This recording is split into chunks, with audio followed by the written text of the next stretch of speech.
Oke, hari ini kita membahas tentang kalimat tanggapan dan saran.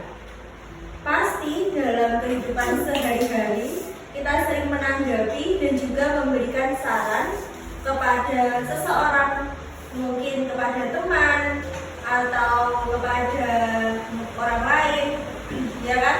Kalau pernah enggak memberikan saran atau tanggapan? Pernah, tapi malah dibilang sok baik. Sok baik. Nah, pasti memberikan tanggapan dan saran itu diperlukan, terutama dalam hal seperti diskusi. Pernah kan?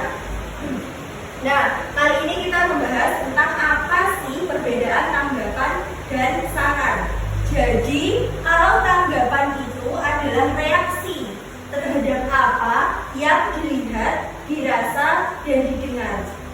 Jadi reaksi kita, ya, kita memberikan nasihat ataupun pendapat yang mungkin yang harus dilakukan oleh seseorang.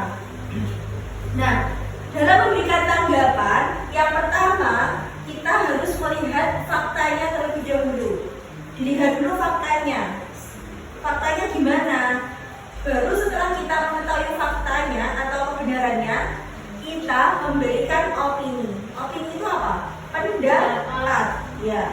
Setelah memberikan opini atau pendapat, baru memberikan respon. Gimana sih respon kita? Nah, kalau saran itu adalah pemberian anjuran. Nah, biasanya kalau saran itu untuk menyelesaikan masalah. Nah, kalimat saran biasanya dimulai dengan kata sebaiknya, seharusnya, semestinya. Misalnya ada seorang anak yang datang terlambat ke sekolah. Biasanya diberikan saran apa? Kalau ada seorang anak yang terlambat ke sekolah, Seharusnya kamu harus memperhatikan waktumu agar tidak terlambat ke sekolah. Seharusnya kamu Memperhatikan waktu. memperhatikan Iya. memperhatikan Waktu waktu agar tidak terlambat sekolah lagi. agar tidak terlambat. Kenapa di situ?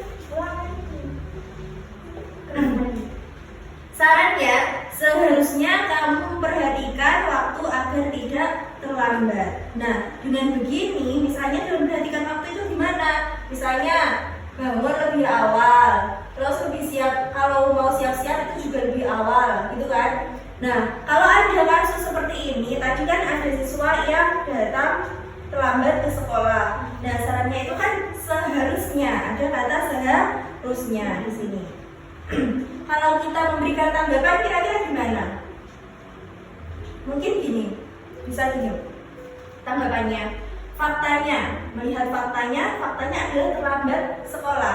Berikan opini, opininya dia datang terlambat, ya kan? Mungkin ada beberapa sebab.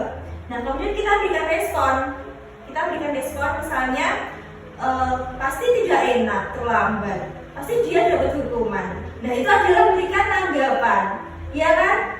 Jadi itu adalah salah satu contoh memberikan tanggapan. Nah, Al sendiri pernah enggak diberikan tanggapan saat melakukan mungkin sesuatu hal? Pasti kalau sekarang kamu lagi dimarahin sama guru itu. Ya, itu contoh tanggapan karena ada siswa yang mungkin datang terlambat atau mungkin tidak mengerjakan PR. Pasti itu akan mendapat marah dari gurunya.